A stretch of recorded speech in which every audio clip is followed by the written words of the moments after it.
Okay, I've got a lot to fit into this video, so let's buckle in and get straight into it, right? I've called this the Voodoo Chile Chronicles, and that's, well, it's a little bit cheesy, I know, but it does what it says on the tin. This is going to be a series of videos where I am trying to get as close to humanly possible as the recorded sound on Voodoo Chile. That's the slow blues on Electric Ladyland, and if you don't know what I'm talking about, you should probably pause the video now and go and listen to it. And sadly, because of copywriting things, I can't play any of it from the actual record here. So let's hope that my playing over time gets good enough that at least it works well enough to show you what I'm talking about. You heard some playing at the beginning. There'll be a little bit more later on a different guitar, and that's one of the main aims of this particular video. But really what I wanted to do here is a sort of introduction to this series. I'm going to film a lot of stuff on this. I'm going to break down the whole rig that I would need to put together to make this sound happen through some detective work, through some trial and error, and just, you know, Googling it and stuff. I have got a couple of books. I've been doing some reading and researching. One of those is this book about Jimi Hendrix's gear, which is fascinating. And, you know, I'm a true Jimi Hendrix fan. I do find myself getting emotional reading this stuff and thinking about his life, basically. Another book is this book, which is the official tabs from these main albums. So I'll be using that to get as close as I possibly can to his actual playing. But let's break it down quickly in this intro video. What are these episodes going to be about? Well, we're going to run through the rig, basically. We're going to talk about the guitar choice in a minute. Then there's going to be episodes on the amps, the fuzz pedal, the delay that we need, the sort of reverb that we need. Then we're going to even boil down the sort of strings that I might need. We might look at pickups. We're going to look at recording techniques, you know, what sorts of microphones, where were they placed? We're going to have some fun with the amps for sure, right? Today I'm using a Marshall JTM 45, a 1965 vintage one through a vintage greenback loaded 2x12, which is something Jimmy definitely would have played in his career. I think he would have tried JTM 45s and found them not quite powerful enough. So I will be also trying a super lead at some point, even though it's sort of irrelevant for Voodoo Chile because it's believed he recorded this on a Fender amp. And I do have a vintage 59 Bassman, which is one of the contenders that people think he might have used. Whether it was a 59 Bassman, so tweed, or whether it was a more contemporary silver-faced Bassman, I think is a bit contentious. So we'll discuss that. In fact, in the year he was recording this on Electric Ladyland, he was actually using Fender amps live in a sort of rare departure from Marshall. He also would try some Sun amps, and that's another little anecdote I'll tell you in another video. But he was using, I think, these dual Showman amps, which were like 85 watt beasts with 2x15s in them, until they broke down on him one day and he couldn't finish a set. So he came back to Marshall eventually after a brief detour through Sun amps. But yeah, recording wise, I think he would try anything that was there. And he was a frustrated man when it came to amps. By the end of his life, he was even frustrated with Marshall and was hoping for other things. So I think we can have some fun with that. We're going to try some contemporary amps, some modern amps, Two-Rock, Bartell, Magnatone, and I think maybe most interestingly, we're going to use a Fender Hot Rod Deluxe that I've had since I was 18 or 19. I didn't really use it then, it was louder than I needed, and it's been in storage all that time. Now I think you put together your guitar and your pedals for this sort of track, you go to a gig without your own amp, and maybe it'll be, the backline amp will be a Hot Rod Deluxe. So I think it's going to be fascinating for us to try that and see what we can get out of that. But look, I want to get as close to the tone as I possibly can. So through this journey, I'm going to be working on my playing. It's really important with Jimmy stuff, and I guess with any player, if you really want to get the flavor of it right, to learn so many of the actual notes, the actual phrasing. So I'm spending time doing that using this official tab book that I managed to get hold of. To get those nuanced bits in is what brings the tone alive. The tone is just one part of it, the actual notes. So sometimes in a video, I'll do a little section on a phrase and maybe teach it to you so you can follow along as well. Another key part is his tuning. It was definitely in D standard, not E flat, which is known as Jimi Hendrix tuning. It was another semitone down. which gives you that woolly, low, woody sounding thing. And then part of that is to do with the strings he used, and I've got some official Jimi strings coming, which should help me. In this video, you started by hearing my Dale Wilson Strat, which is my #1 Strat with the Rosewood neck. And that's got 11 to 58s on with a funny thick set of strings between. It's not even that standard. It was a custom set that John at Peach put together for his guitar and for mine because they're very similar. And then the Thorn Strat, which you're about to hear, has 11 to 52, but with some slightly thinner strings in between. Now, let's hear that maple Strat before I want to tell you a bit more about why I think we might have to go in the maple direction.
Okay, so I think between the two right now, the maple sounded a little bit closer to the original.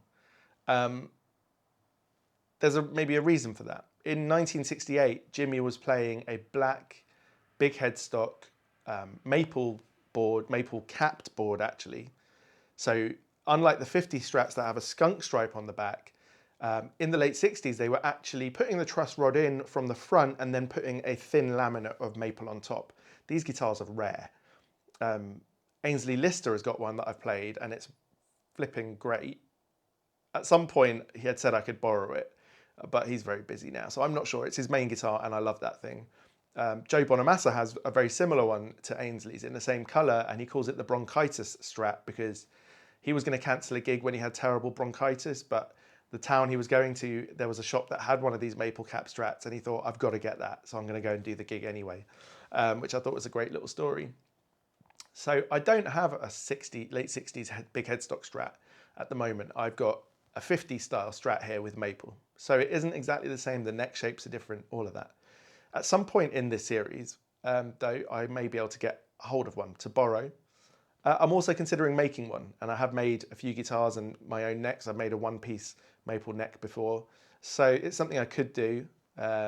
And something I'm quite keen on doing. So that will be interesting. Okay, the eagle-eyed amongst you might have just noticed the same thing as me, which has thrown me a little bit. As I was putting the B-roll of the book on top, the little section about the black Stratocaster, it says that he bought that in October 68. I hadn't actually remembered that little detail when I was thinking about that.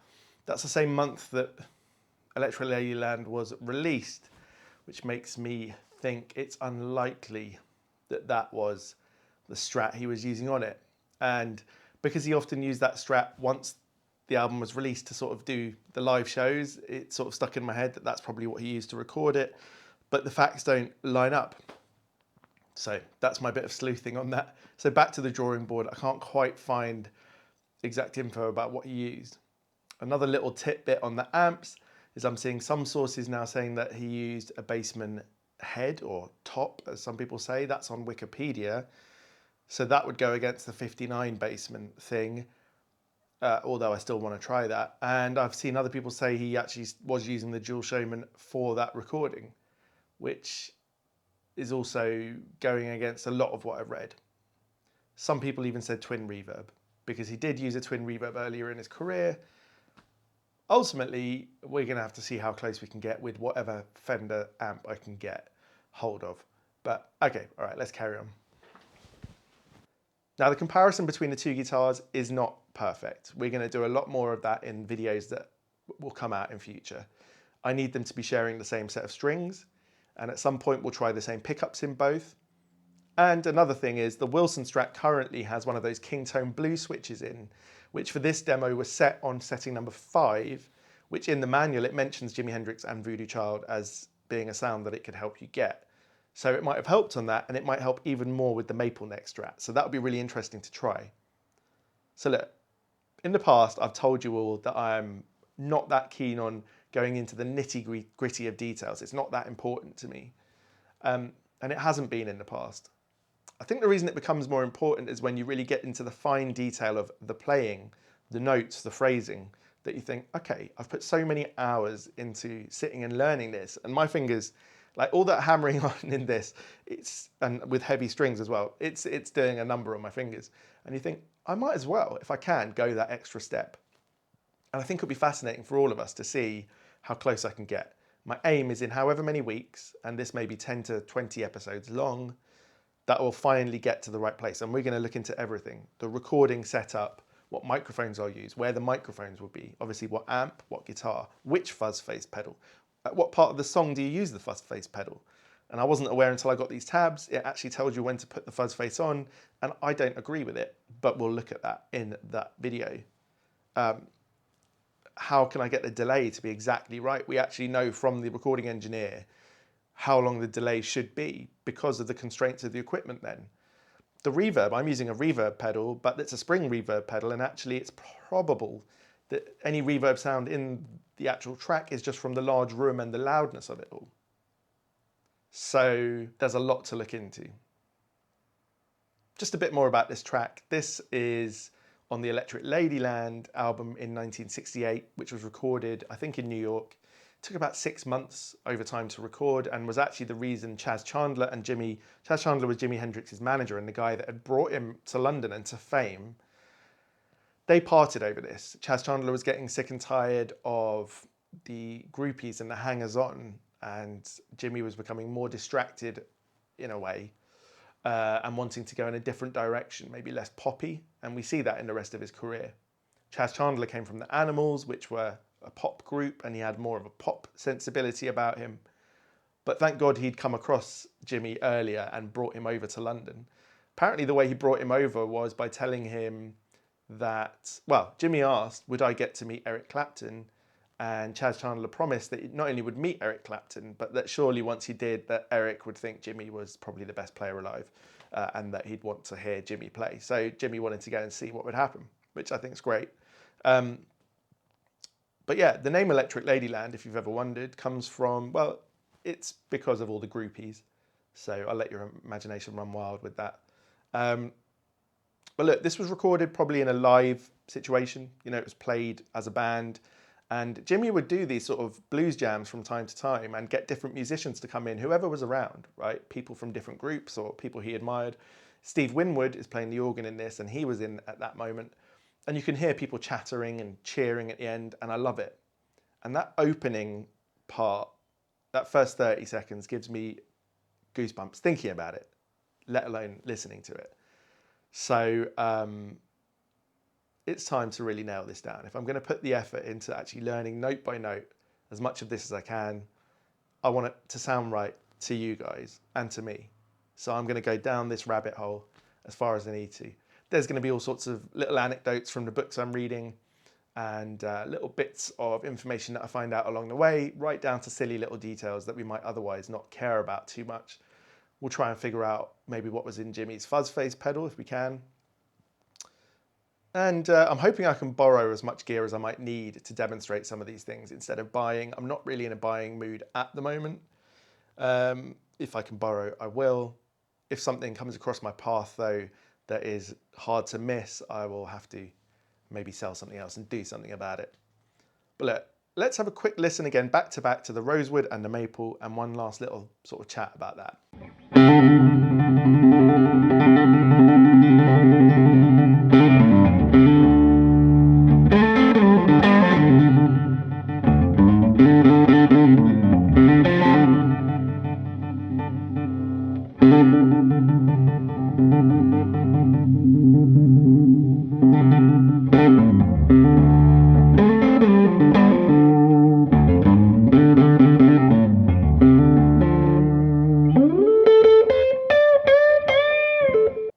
Rosewood Strat here. It's my #1 Strat. I find the neck incredibly comfortable. It's a medium C-shape sort of thing, whereas the Thorn one is a big fat 50s neck, baseball bat more so. And so I would rather spend my time playing the Wilson one if I'm going to be playing for hours and hours and hours on end. We will work on getting that guitar to sound as close as we can, but it might be necessary to use the maple neck. In which case, I still love that Thorn Strat. I have gone through periods where it's my main guitar and I play it a lot. I did think that there's a lot of tweaks that we can do to both of them first. Let's start with the strings next week. I'm waiting for the set of strings, but also how to set the amps, because, well, going by where it says to use the fuzz face in the actual tab, I think my amps need to be even louder, and I'm telling you now, even though I've got it attenuated through the Fryette, it's 108 decibels in here just with what I'm doing right now. But with these old amps with no master volume, you need to push them as hard as you need for the biggest sound and work from there. So that's just the way it is. Look, I can't tell you how excited I am to do this. I hope you follow along the journey. The next video will be with the 59 Bassman and the Marshall. And again, we'll be trying both guitars quite a lot of the time until we figure it out.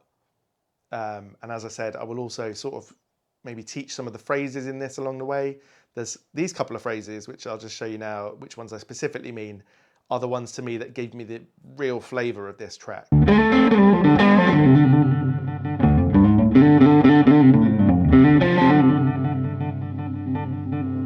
So I'll break those down for you in another video, but really there's a couple of extra notes in there that I was always missing when I was doing this by ear before I got the tab that make this feel a lot more like it should. Right, I'm going to go and carry on practicing. I'm going to go and record the 59 Bassman and get that video out to you as soon as possible. I'm really excited and I hope you are too. So follow along on the journey, hit subscribe if you haven't before. I think this would be a great story, over 10 or 20 videos to figure out how we do this. And please give this video a thumbs up. But one last thing I want to say is, unlike a lot of what I've done on the channel, this is really for me. Like, I would do this, if I didn't have a YouTube channel, I would be doing this without recording it. It'd be a lot quicker and get to the end of the story a lot more quickly. I need to do this. I need to figure this out because it's something I've dreamt of, getting this tone. This is, if I'm ever going to play live, if I one day feel comfortable and like there's enough people who want to watch, I want to do a live performance of this track. I love it. Okay. I'll see you on the Voodoo Chile Chronicles #2 very soon. Cheers.